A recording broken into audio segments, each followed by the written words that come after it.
അടുത്ത ദിവസം വാൾട്ട് തന്റെ ക്യാൻസർ ചികിത്സയുടെ അടുത്ത ഘട്ടത്തിനായി ആശുപത്രിയിൽ പോയി. ചികിത്സയ്ക്ക് ശേഷം വാൾട്ടിന്റെ ആരോഗ്യനിലയിൽ നല്ല പുരോഗതിയുണ്ടെന്നും പ്രതീക്ഷ കൈവിടാതെ ധൈര്യമായി മുന്നോട്ടു പോകാനും പറയുന്ന ഡോക്ടർ 2 മാസത്തിനു ശേഷം, അതായത് വാൾട്ടിന് മകൾ ജനിക്കുന്ന സമയത്ത് നമുക്ക് കൂടുതൽ പരിശോധന നടത്താമെന്നും പറഞ്ഞു. കീമോതെറാപ്പി കാരണം നഷ്ടപ്പെട്ട വാൾട്ടിന്റെ മുടി വീണ്ടും വളർന്നു തുടങ്ങുമെന്ന് ഡോക്ടർ പറഞ്ഞപ്പോൾ തനിക്കിപ്പോൾ ഈ മൊട്ടത്തലയാണ് കൂടുതൽ ഇഷ്ടമെന്ന് വാൾട്ട് തമാശയായി മറുപടി പറഞ്ഞു. എന്നാൽ എന്തുകൊണ്ടാണ് സ്കൈലർ ഒപ്പം വരാത്തതെന്നും നിങ്ങൾ തമ്മിൽ എന്തെങ്കിലും പ്രശ്നമുണ്ടോയെന്നും ഡോക്ടർ ചോദിച്ചെങ്കിലും അവൾ ജോലി തിരക്കിലാണെന്നും വീട്ടിൽ കാര്യങ്ങൾ നന്നായി തന്നെ പോകുന്നുണ്ടെന്നും വാൾട്ട് കള്ളം പറഞ്ഞു. പരിശോധനയ്ക്ക് ശേഷം ബില്ലടയ്ക്കാൻ കൗണ്ടറിൽ എത്തുന്ന വാൾട്ട് $10,000 ബില്ല് കണ്ടു ഞെട്ടി. ഇൻഷുറൻസ് ഇല്ലാത്തതിനാൽ ആ പണം മുഴുവൻ അവിടെ അടയ്ക്കണമെന്ന് അവർ പറഞ്ഞു. തനിക്ക് ചെറിയൊരു ക്യാഷ് ഡിസ്കൗണ്ട് തരാമെന്ന് ഡോക്ടർ പറഞ്ഞിരുന്നുവെന്ന് അവരെ ഓർമ്മിപ്പിക്കുന്ന വാൾട്ടിനോട് അതെല്ലാം കഴിച്ചുള്ള തുകയാണതെന്ന് അവർ പറഞ്ഞു. മാത്രമല്ല, ഇപ്പോൾ പണമില്ലെങ്കിൽ ഗഡുക്കളായി അടയ്ക്കാനുള്ള സൗകര്യം ഇവിടെ ഉണ്ടെന്നും അവർ വാൾട്ടിനെ അറിയിച്ചു. അവരോട്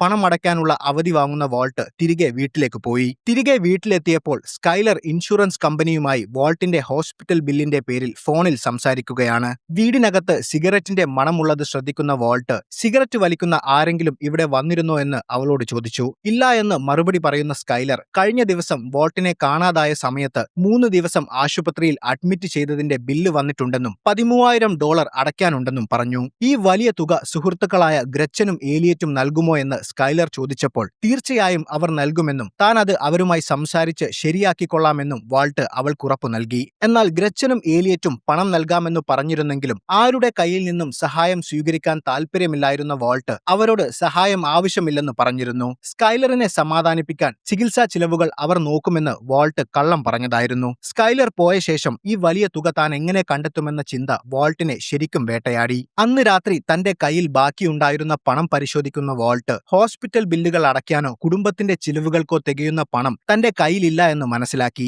കുടുംബവും ചികിത്സയും മുന്നോട്ട് കൊണ്ടുപോകാൻ തന്റെ കയ്യിൽ പണമില്ലെന്ന യാഥാർത്ഥ്യവും സാമ്പത്തിക ബാധ്യതകളും വാൾട്ടിനെ മാനസികമായി തളർത്തി. ആ സമ്മർദ്ദത്തിനൊപ്പം കീമോതെറാപ്പിയുടെ ക്ഷീണം അധികരിച്ചതോടെ ടോയ്ലറ്റിൽ പോയി ഛർദ്ദിക്കുന്ന വാൾട്ട് അവിടെ തളർന്നു വീണു. അപ്പോഴാണ് ക്ലോസറ്റിൽ കിടക്കുന്ന സിഗരറ്റിന്റെ പാക്കറ്റ് വാൾട്ടിന്റെ ശ്രദ്ധയിൽപ്പെടുന്നത്. ഗർഭിണിയായിട്ടും സ്കൈലർ മുൻപ് ഉപേക്ഷിച്ച സിഗരറ്റ് വലി തുടരുന്നുണ്ടെന്ന് മനസ്സിലാക്കുന്ന വാൾട്ട് നേരത്തെ അവളോട് സിഗരറ്റിന്റെ മണത്തെക്കുറിച്ച് ചോദിച്ചപ്പോൾ അവൾ തന്നോട് കള്ളം പറഞ്ഞതാണെന്നും മനസ്സിലാക്കി. കുടുംബത്തിനു വേണ്ടിയുള്ള തന്റെ കഷ്ടപ്പാടുകൾക്കിടയിൽ ഭാര്യ തന്നോട് സത്യങ്ങൾ മറച്ചുവെക്കുന്നു എന്ന തിരിച്ചറിവ് വാൾട്ടിനെ കൂടുതൽ അസ്വസ്ഥനാക്കി. അടുത്ത ദിവസം ഡ്രഗ് എൻഫോഴ്സ്മെന്റ് ആസ്ഥാനത്ത് തന്റെ മേലധികാരി ജോർജുമായി സംസാരിക്കുകയാണ് ഹാങ്ക്. ടൂക്കോയുടെ മരണശേഷം നഗരത്തിൽ മയക്കുമരുന്ന് വിൽപ്പന കുറവാണെന്നും തെരുവുകൾ ഇപ്പോൾ ശാന്തമാണെന്നും ഹാങ്ക് അവർക്ക് ഉറപ്പു നൽകി. എന്നാൽ ഈ ശാന്തത അധികകാലം നീണ്ടു നിൽക്കില്ലെന്നും ടൂക്കോയ്ക്ക് പകരം പുതിയ ആളുകൾ ഉടൻ വരുമെന്നും ഹാങ്കിനെ ഓർമ്മിപ്പിക്കുന്ന ജോർജ് അങ്ങനെ ആരെങ്കിലും ഇറങ്ങിയിട്ടുണ്ടോ എന്ന് അന്വേഷിച്ചു. പിടിക്കപ്പെടുന്ന ചെറിയ കച്ചവടക്കാരിൽ നിന്നെല്ലാം ഹൈസൻബർഗ് എന്നൊരു പേര് തങ്ങൾ നിരന്തരം കേൾക്കുന്നുണ്ടെന്നും ചിലപ്പോൾ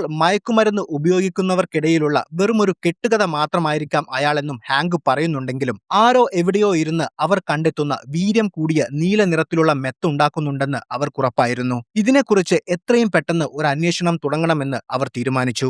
ശേഷം ടൂക്കോയെ കൊന്നതിനുള്ള അംഗീകാരമായി ഡ്രഗ് എൻഫോഴ്സ്മെന്റ് ഡിപ്പാർട്ട്മെന്റിന്റെ മുകളിൽ നിൽക്കുന്ന ട്രൈ സ്റ്റേറ്റ് ബോർഡർ ഇന്റർഡിക്ഷൻ ടാസ്ക് ഫോഴ്സിലേക്ക് ഒരു വലിയ പ്രൊമോഷൻ ജോർജ് ഹാങ്കിന് വാഗ്ദാനം ചെയ്തു. തനിക്ക് ലഭിച്ച വലിയൊരു അംഗീകാരമായി ഇതിനെ കാണുന്ന ഹാങ്ക് സന്തോഷത്തോടെ ജോർജിന് നന്ദി പറഞ്ഞു. ഈ സന്തോഷ വാർത്ത ഹാങ്ക് തന്റെ സഹപ്രവർത്തകനായ ഗോമസുമായി പങ്കിട്ടു. ആഴ്ചയിൽ 6 ദിവസവും നിന്റെ ഈ വൃത്തികെട്ട മുഖം കാണേണ്ടല്ലോ എന്നോർത്ത് ഞാൻ സന്തോഷിക്കുമെന്നായിരുന്നു ഗോമസിന്റെ മറുപടി. തുടർന്ന് അന്നത്തെ ഉച്ചഭക്ഷണം തന്റെ വകയാണെന്നും നിങ്ങൾ ഇറങ്ങുമ്പോഴേക്കും ഞാൻ താഴെ എത്താമെന്നും ഹാങ്ക് അവരോട് പറഞ്ഞു. അവർ പോയ ശേഷം തന്റെ ജോലികൾ തീർത്ത് പുറത്തിറങ്ങിയ ഹാങ്കിനെ മറ്റു ഉദ്യോഗസ്ഥരും അഭിനന്ദിച്ചു. പുറമെ എല്ലാവരുടെ മുന്നിലും ധൈര്യശാലിയായിരുന്നെങ്കിലും ടൂക്കോയുടെ കൊലപാതകം ഹാങ്കിനെ ശരിക്കും മാനസികമായി ഭയപ്പെടുത്തിയിരുന്നു. ഒരുപാട് വേരുകളുള്ള ടൂക്കോയെ പോലൊരാളെ കൊന്നതിനാൽ അതിന്റെ പേരിൽ ആരെങ്കിലും തന്നെയും കുടുംബത്തെയും തേടി വരുമോ എന്ന ഭയം അവന്റെ ഉള്ളിലുണ്ടായിരുന്നു. ഈ സമ്മർദ്ദവുമായി താഴേക്ക് ലിഫ്റ്റിൽ കയറുന്ന ഹാങ്കിന് പെട്ടെന്നൊരു പാനിക് അറ്റാക്ക് അനുഭവപ്പെട്ടു. ലിഫ്റ്റ് താഴെ എത്തിയപ്പോഴേക്കും തന്റെ വേദനയും ഭയവും വളരെ സമർത്ഥമായി മറച്ചുവെച്ച് യാതൊരു കുഴപ്പവുമില്ലാത്ത പഴയ ഹാങ്കായി അവൻ കൂട്ടുകാരോടൊപ്പം ഭക്ഷണം കഴിക്കാൻ പോയി. അതേസമയം വാൾട്ട് നൽകിയ പണവുമായി ജെസ്സി നേരെ പോയത് ബാഡ്ജറിന്റെ കസിൻ ക്ലോവിസിന്റെ അടുത്തേക്കാണ്. നേരത്തെ തന്റെ വീടിന്റെ ഗേറ്റ് തകർത്ത് വാനുമായി രക്ഷപ്പെട്ട ജെസ്സിയെ ദേഷ്യത്തോടെയാണ് ക്ലോവിസ് സ്വീകരിച്ചത്. എന്നാൽ താൻ പറഞ്ഞ വാക്കു പാലിക്കുന്നവനാണെന്ന് പറയുന്ന ജെസ്സി മുൻപ് തന്റെ വാൻ അവിടെ സൂക്ഷിച്ചതിനും ക്ലോവിസിന്റെ ഗേറ്റും ടോയ്ലറ്റും തകർത്തതിന്റെ നഷ്ടപരിഹാരവും അയാൾക്ക് നൽകി അവർ തമ്മിലുള്ള മുഴുവൻ പണമിടപാടുകളും തീർത്തു. ശേഷം ആ വാൻ അവിടെ തന്നെ സൂക്ഷിക്കാൻ എത്ര പണം കൂടി വേണ്ടിവരുമെന്ന് ജെസ്സി അവനോട് ചോദിച്ചു.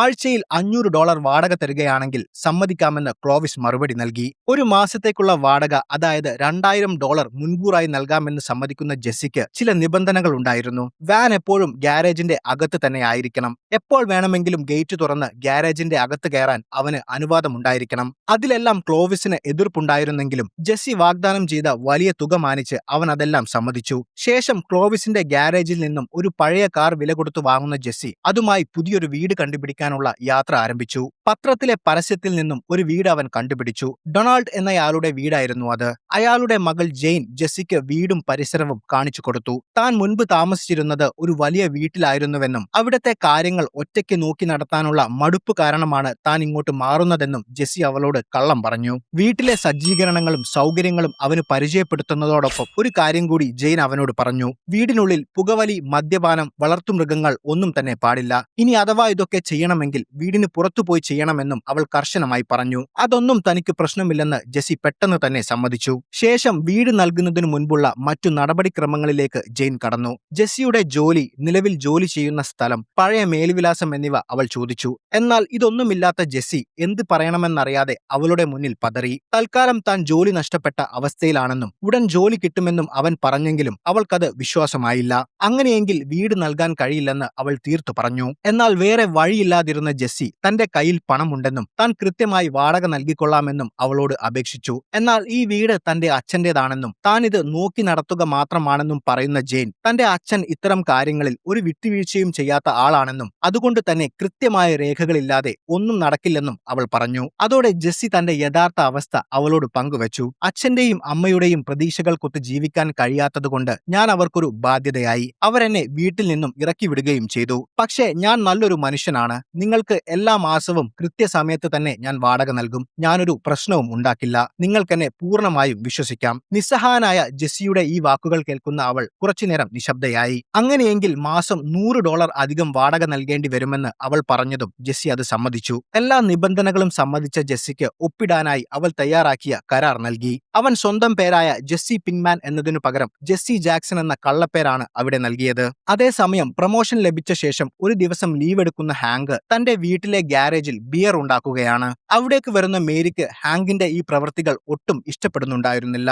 ഏറെ നാളായി കാത്തിരുന്ന, നിങ്ങളുടെ കരിയർ തന്നെ മാറ്റാൻ കഴിവുള്ള ഒരു പ്രൊമോഷൻ കിട്ടിയതിന്റെ പിറ്റേ ദിവസം ജോലിക്ക് പോകാതെ അസുഖമാണെന്ന് കള്ളം പറഞ്ഞ് ഈ ഗ്യാരേജിൽ ബിയർ ഉണ്ടാക്കി കളിക്കുകയാണോ എന്ന് അവൾ അവനോട് ദേഷ്യപ്പെട്ടു. അവളെ ചില തമാശകളെല്ലാം പറഞ്ഞ് സമാധാനിപ്പിച്ച് തിരിച്ചയച്ച ശേഷം അവൻ വീണ്ടും ജോലി തുടർന്നു. എന്നാൽ പുറമെ സന്തോഷം നടിക്കുന്നുണ്ടെങ്കിലും ടൂക്കോയെ കൊന്നതിന്റെ മാനസിക സമ്മർദ്ദത്തിൽ നിന്നും ഹാങ്ക് പൂർണ്ണമായും മുക്തനായിട്ടില്ലായിരുന്നു. അതിൽ നിന്നുള്ള ഒരു ഒളിച്ചോട്ടമായാണ് ജോലിക്ക് പോകാതെ മറ്റെന്തിലേക്കെങ്കിലും ശ്രദ്ധ തിരിക്കാൻ ഹാങ്ക് ശ്രമിക്കുന്നത്. അടുത്ത ദിവസം നഗരത്തിനു പുറത്തുള്ള മരുഭൂമിയിൽ വെച്ച് വാൾട്ടും ജെസ്സിയും കണ്ടുമുട്ടി. സാമ്പത്തിക ബുദ്ധിമുട്ടുകൾ കൂടി വന്ന നിലവിലെ സാഹചര്യത്തിൽ എളുപ്പത്തിൽ വലിയ തുക ഉണ്ടാക്കാൻ മെത്ത് കച്ചവടം തന്നെയാണ് നല്ലതെന്ന് ഉറപ്പായതുകൊണ്ടാണ് വാൾട്ട് വീണ്ടും ജെസ്സിയുമായി കൈകോർക്കാൻ തീരുമാനിച്ചത്. എന്നാൽ ടൂക്കോ ഇല്ലാതായ സ്ഥിതിക്ക് ഉണ്ടാക്കുന്ന സാധനം ബൾക്കായി എടുക്കാൻ ആളില്ലാത്ത സാഹചര്യത്തിൽ നമ്മൾ എന്തിനാണ് വെറുതെ പാചകം ചെയ്യുന്നതെന്ന് ജെസ്സി ചോദിച്ചു. ടൂക്കോയെ പോലെ മറ്റൊരു ഭ്രാന്തന്റെ കൂടെ വീണ്ടും ബിസിനസ് ചെയ്യാൻ തനിക്ക് താല്പര്യമില്ലെന്നും തുടക്കത്തിൽ ചെയ്തതുപോലെ താൻ പകൽ സമയം പാചകം ചെയ്യാമെന്നും രാത്രി സമയങ്ങളിൽ ജെസ്സിക്ക് അത് കൊണ്ടുപോയി വിൽക്കാമെന്നും വാൾട്ട് പറഞ്ഞു.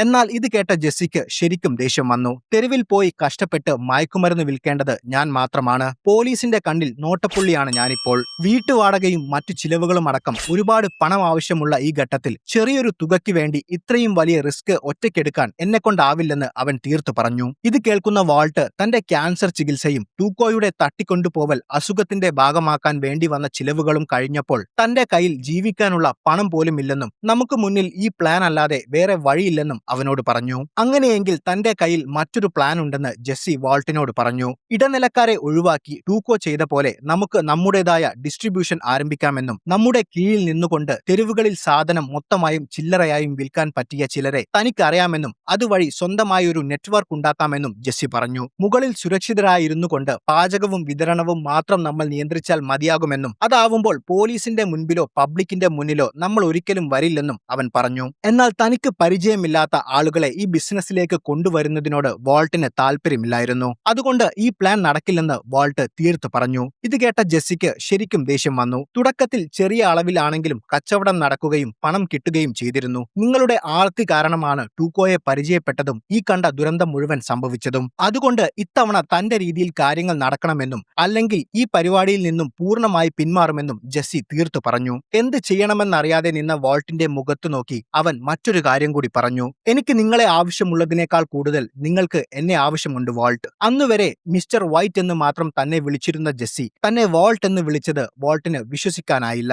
ജെസ്സിയുടെ ഭാഗത്തു നിന്നുള്ള ഒരു സ്റ്റേറ്റ്മെന്റ് ആയിരുന്നു അത്. ഇനി നമ്മൾ അധ്യാപകൻ ശിഷ്യൻ എന്നൊന്നുമില്ല, തുല്യരായ പാർട്ട്നേഴ്സ് മാത്രമാണ്. മറ്റൊരു വഴിയുമില്ലാതെ വാൾട്ടിന് ജെസ്സിയുടെ ആ പുതിയ പ്ലാൻ സമ്മതിക്കേണ്ടി വന്നു.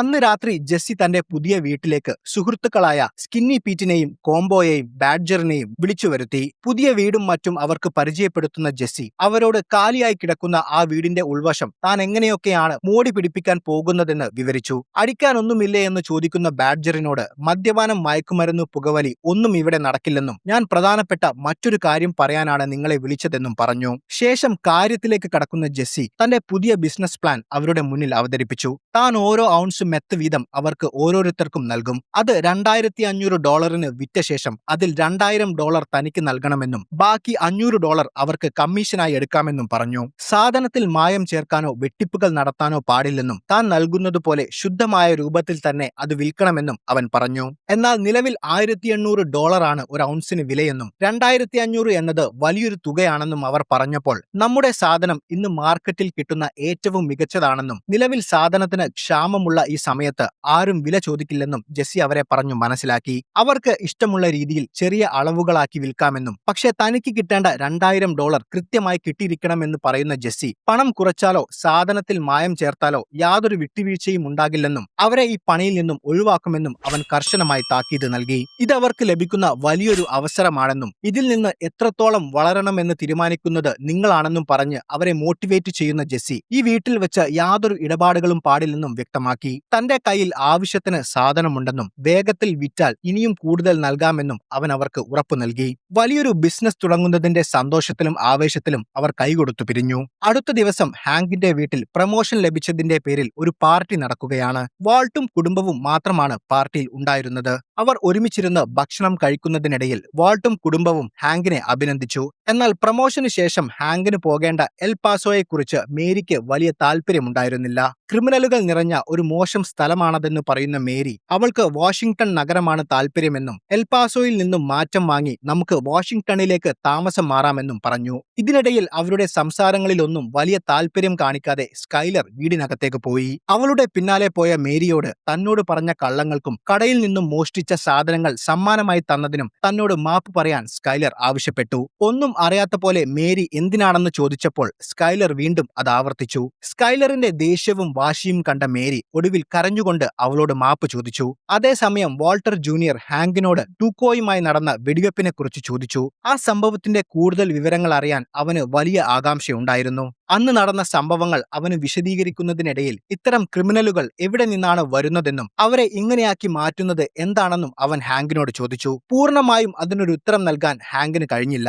ടൂക്കോയെ കൊന്നതിനെക്കുറിച്ച് ധീരമായി സംസാരിക്കുന്നുണ്ടെങ്കിലും ആ സംഭവത്തിന്റെ ഓർമ്മകൾ ഹാങ്കിനെ അപ്പോഴും വേട്ടയാടുന്നുണ്ടായിരുന്നു. പെട്ടെന്ന് സംസാരം നിർത്തിയ ഹാങ്ക് എനിക്ക് അത്യാവശ്യമായി ഒന്ന് മൂത്രമൊഴിക്കണം എന്ന് പറഞ്ഞ് തന്റെ ഉള്ളിലെ ഭയവും ശാരീരിക അസ്വസ്ഥതകളും മറച്ചുവെച്ചുകൊണ്ട് അവിടെ നിന്നും പോയി. അതേസമയം ജെസ്സി നൽകിയ മെത്തുമായി സ്കിന്നി പീറ്റും ബാഡ്ജറും കോംബോയും തെരുവിൽ കച്ചവടം ആരംഭിച്ചു. ജെസ്സി കരുതിയ പോലെ തന്നെ മെത്തിന് ആവശ്യക്കാർ ഏറെയായിരുന്നു. സാധനത്തിന് ക്ഷാമമുള്ളതുകൊണ്ട് വലിയ വില ആരും പ്രശ്നമാക്കിയില്ല. കോംബോയും ബാഡ്ജറും തെരുവുകളിലും വഴിയോരങ്ങളിലും മൊത്തമായും ചില്ലറയായും ജെസ്സി നൽകിയ മെത്ത് വിറ്റ് തീർത്തു. സാധനം തീരുന്നതനുസരിച്ച് ജെസ്സി പല രീതിയിൽ അവർക്ക് സാധനം എത്തിച്ചു നൽകി. എന്നാൽ ഇതിനിടയിൽ സ്കിന്നി പീറ്റിന് ഒരു അബദ്ധം സംഭവിച്ചു. തെരുവിൽ വെച്ച് ഒരു സ്ത്രീക്ക് മെത്ത് വിൽക്കുന്ന അവനെ പോലീസ് വരുന്നുണ്ടെന്ന് പറഞ്ഞ് കബളിപ്പിക്കുന്ന ആ സ്ത്രീ മയക്കുമരുന്നിന് അടിമയായ അവളുടെ ഭർത്താവിന്റെ സഹായത്തോടെ അവനെ ഭീഷണിപ്പെടുത്തി കയ്യിലുള്ള $2000 ബാക്കി മെത്തും കവർന്നു. അടുത്ത ദിവസം കഴിഞ്ഞ ദിവസങ്ങളിലെ മെത്ത് വിറ്റ പണവുമായി ജെസ്സി വാൾട്ടിനെ കാണാനെത്തി. വാൾട്ടിന്റെ പകുതിയായ $15000 അവൻ വാൾട്ടിന് നൽകി. എന്നാൽ താൻ നൽകിയ മെത്തിന്റെ കണക്ക് പ്രകാരം തനിക്ക് $16000 ഉണ്ടാവുമെന്ന് പറയുന്ന വാൾട്ട് ആ $1000 കണക്ക് അവനോട് ചോദിച്ചു. സ്കിന്നി പീറ്റിനെ ഒരു മയക്കുമരുന്ന് സംഘം ആക്രമിച്ച് കൊള്ളയടിച്ചുവെന്നും ഒരു ബിസിനസ് ആയതിനാൽ ആ നഷ്ടം നമ്മൾ രണ്ടുപേരും സഹിക്കണമെന്നും അവൻ പറഞ്ഞു. എന്നാൽ ബിസിനസിന്റെ തുടക്കത്തിൽ തന്നെ ഇത്തരം തെറ്റുകൾ സംഭവിച്ചാൽ ഇതൊരിക്കലും മുന്നോട്ട് പോവില്ലെന്നും നിന്റെ ആളുകൾ ശരിയല്ലെന്നും പറഞ്ഞ് വാൾട്ട് അവനോട് തർക്കിക്കാൻ തുടങ്ങി.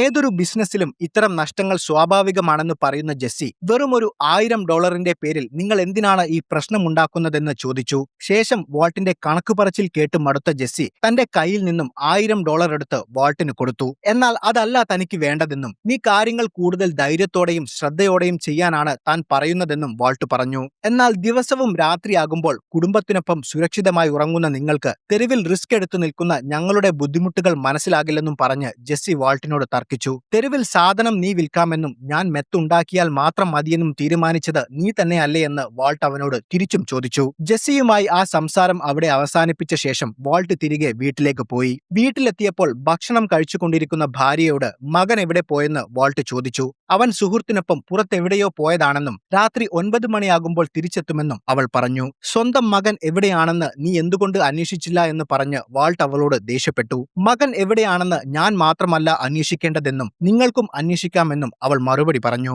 ശേഷം സ്കൈലർ ക്ലോസറ്റിൽ ഉപേക്ഷിച്ച സിഗരറ്റിന്റെ പാക്കറ്റ് എടുത്തു വരുന്ന വാൾട്ട് പ്രഗ്നൻസി സമയത്ത് സിഗരറ്റ് വലിച്ചാൽ അവൾക്കും കുട്ടിക്കും ഉണ്ടാകുന്ന ദോഷങ്ങളെക്കുറിച്ച് പറഞ്ഞ് വീണ്ടും അവളുമായി തർക്കിച്ചു. ചിലപ്പോൾ എനിക്ക് ഓർമ്മ നഷ്ടപ്പെട്ട അവസ്ഥയിലായിരുന്നപ്പോൾ ഞാൻ വലിച്ചതായിരിക്കും എന്ന അവളുടെ മറുപടി വാൾട്ടിനെ ശരിക്കും ഞെട്ടിച്ചു. കഴിഞ്ഞ ദിവസങ്ങളിൽ ഓർമ്മ നഷ്ടപ്പെട്ടതുകൊണ്ടാണ് താൻ വീട്ടിൽ നിന്നും പോയതെന്ന വാൾട്ട് പറഞ്ഞ അതേ കള്ളം തന്റെ മുഖത്തു നോക്കി ഭാര്യ പരിഹാസത്തോടെ പറഞ്ഞപ്പോൾ അവന് ഒന്നും പറയാൻ കഴിഞ്ഞില്ല.